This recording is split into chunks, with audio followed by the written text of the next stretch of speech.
Pemerintah serahkan dana tunggu hunian atau DTH kepada 403 penerima dari total 519 kepala keluarga terdampak bencana di Kabupaten Gayo Luas.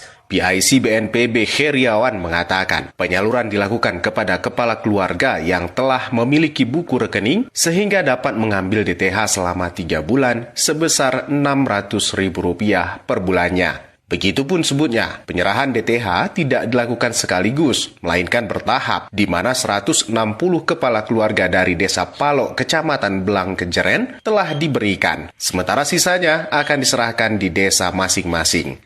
Sisanya nanti dari yang 227 akan kami sampaikan melalui ke lokasi-lokasi Pak, ke desa-desa, karena ada beberapa saudara kita juga masih terisolir. Jadi kalau di Udamas ini mungkin akan ada kesulitan transportasi, sehingga hari ini juga teman-teman dari teknis di BPBD ya ataupun dari pemerintah daerah Gayo Luas akan langsung memberikan ke rumahnya masing-masing.